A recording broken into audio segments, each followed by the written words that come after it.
Hey there, it's Ben Hassel here, and here in this tutorial we're going to be having a look at some tips and tricks for working with transitions. Now, this video is sponsored by FxFactory, and we're going to be introducing the Wipology transition plugin for Final Cut Pro 10, but I'm also going to include a lot of very cool tips and tricks for working with transitions in general, so how we can trim things down, think about how clips overlap so that we can make those transitions and kind of control them as we want to. So we'll also have a look at how we select clips with transparency from our timeline and set those things up. So if you're wanting to add logos into other plugins, then there'll be some tips and tricks for that as well as we kind of go through this tutorial. So hopefully you enjoy these kinds of tutorials, and please do click the notification, subscribe button and all that kind of stuff. But let's dive straight into it and have a look at how we work with transitions and the Wipology transition from FxFactory.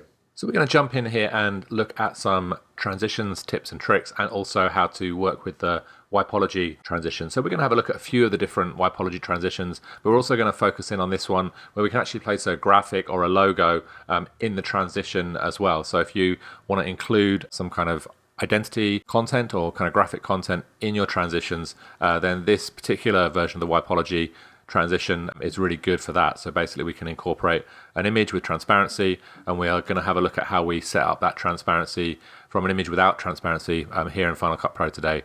So we're also going to share some tips for kind of trimming down clips so that we have parts of our clip to overlap when we actually create our transition. So we're going to jump into this project with basically the two video clips on the timeline. Now what's important here is when we're adding transitions to our timeline, if I just with my selection tool try and drag out the ends of my clips here, you can see there's no space for those clips to overlap. So we're actually going to trim these clips down in a different way in this particular tutorial. So we're going to grab our range selection tool, and I'm going to zoom in on my timeline a little bit using the shortcut Command and plus. And basically I'm going to come to this first clip, and I want to incorporate in this clip when he stands up on the wave around about here through to when he kind of cuts back and then jumps off the wave here. So basically what that means is by trimming the clip to this area, we've got this whole area at the end of the clip to actually overlap in our transition. So I'm going to select this at the end from here, drag backwards to when he's just standing up, and basically we can use the shortcut Alt and the forward slash, which is just below the delete key or backspace key on your keyboard, and basically that will trim to our selection. So we can do that again for our second clip. So again there's a kind of massive zoom in on this, so I'm gonna trim from around about here through to this section of the clip where he's just cutting back. So now basically we have all this area of the clip and this end area of the clip to overlap with transitions with the next clip, and we need that overlap area. So again I'm going to hold down Alt and click the forward slash key, and basically that's going to trim my clip down to my selection. So once we've done that, and I just use Shift, Command and A to deselect everything, we're going to come to our Wipology transition. So if we come into our transitions browser on the right hand side, so we can click this little double triangle to bring that up, you can see we've got these different transitions which allow us to either do something like a defocus transition or a halftone wipe on our edits. And if we come halfway between our transition here, and I'm going to come back to my select tool here, we can select the transition, and it's up here that we get all this nice control over the kind of Wipology transition. So we have some presets for this halftone transition. So you can see here we've got some very cool transitions for creating different types of halftone or kind of distorted effects in our transition. So we can run through these, and we've got kind of print halftone here. We've got sunbeams halftone, which might work quite nicely for this sunny beach clip. And you can see it runs really smoothly, it's playing back really quickly. You can see I've got some options for which clip I affect up on the screen here, and then also whether it's a dot screen or a line screen or a hatch screen that I'm using here.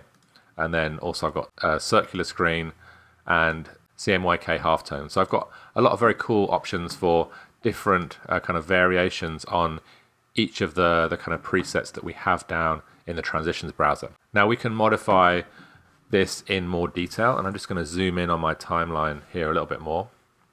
So we'll come to the middle of this by modifying things like the softness of our transition, so how much it's faded, the size of our transition, and then also things like the angle as well. We can modify in the transition as well.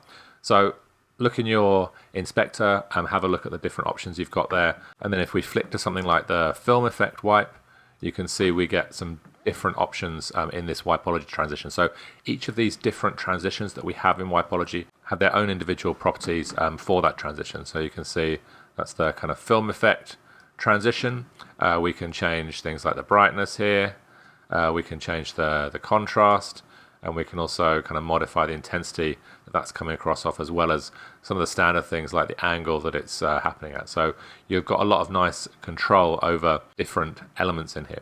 So the transition that I want to really focus on here for this tutorial is the object wipe. So we're going to drag this onto our timeline, and basically what this allows us to do is to place a logo or an object in our transition. So this is quite nice if you want to brand your video, so you want to have a logo or some kind of graphic element moving across in your transition. So if we play this through, you can see we've basically got the kind of Wipeology logo there, but we can replace that with any media from our timeline or from a file if we want to.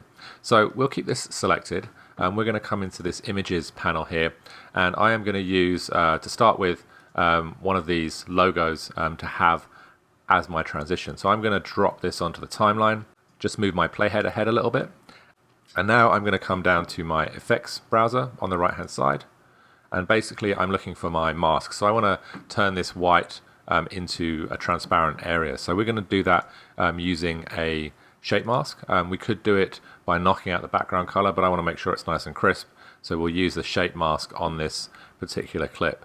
So the first thing I want to do here is reduce the amount of feather there is at the edge here. So I'm going to come across here, and I'm going to change my feather here to 2 pixels. So just a slight feather there.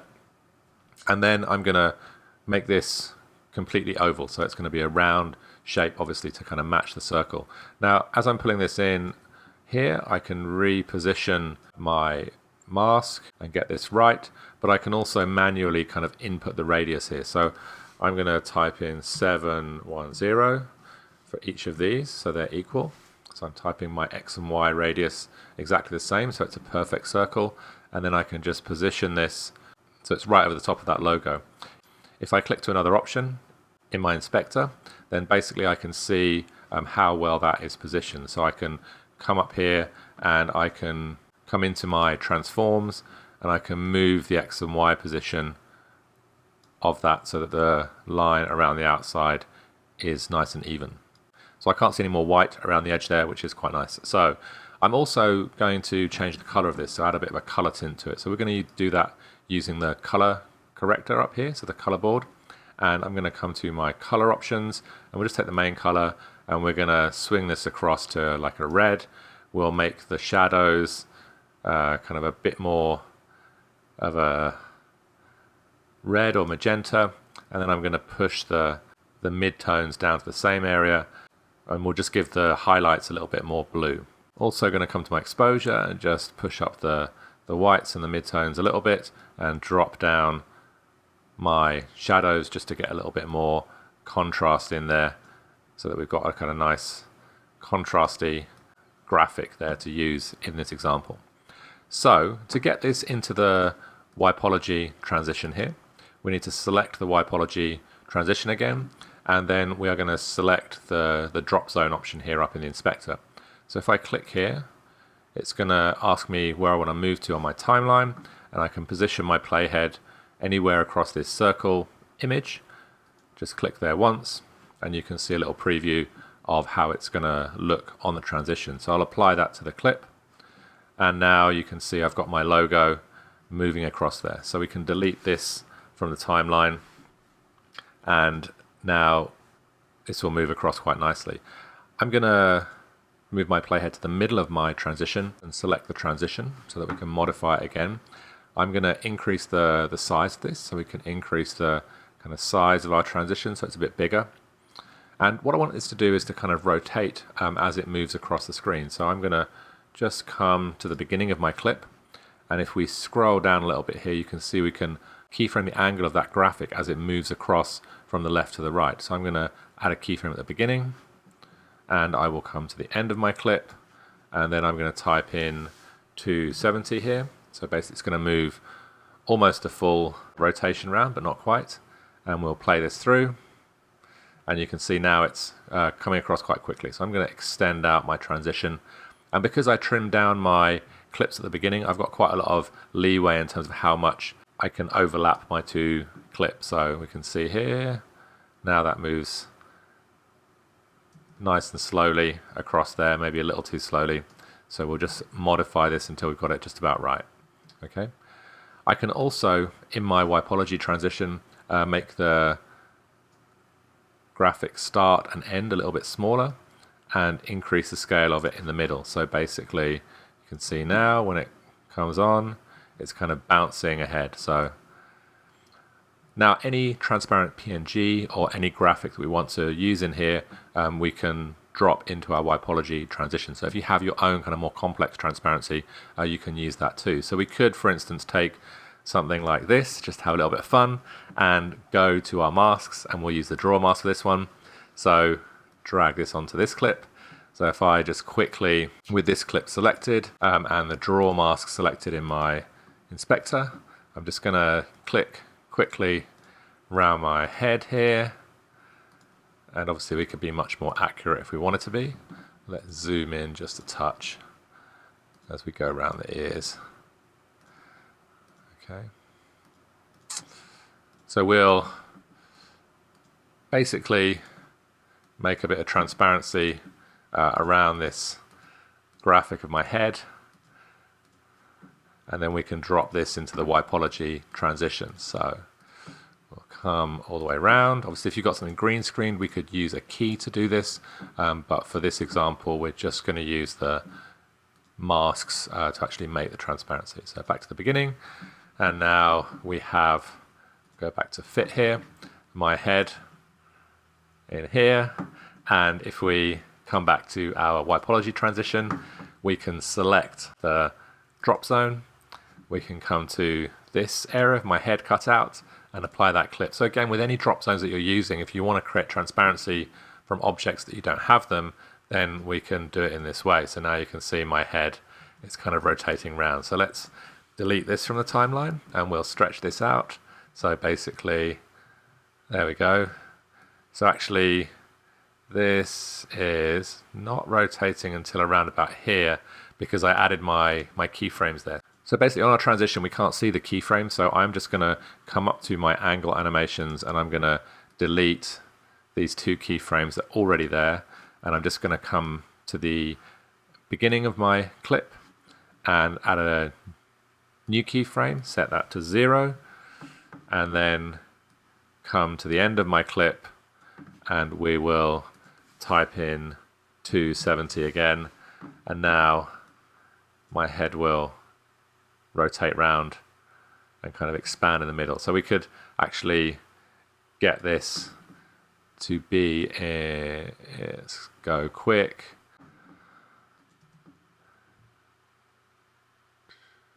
Okay, so it kind of rotates around and then bounces back the other way, which works quite nicely.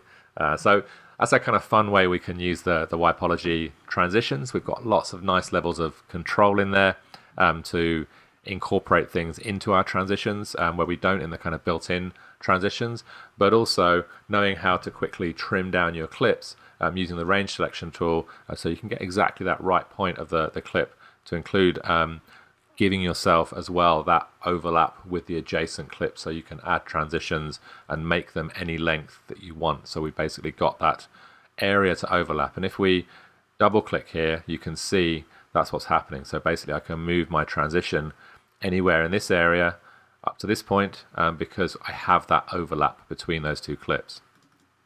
So that's a quick overview of the Wipeology transition, some of the presets that we have there, some of the great control you have over different parts of the transitions, and then also obviously a little bit of fun in adding transparency for elements that we can drop into this graphic style transition that we're using.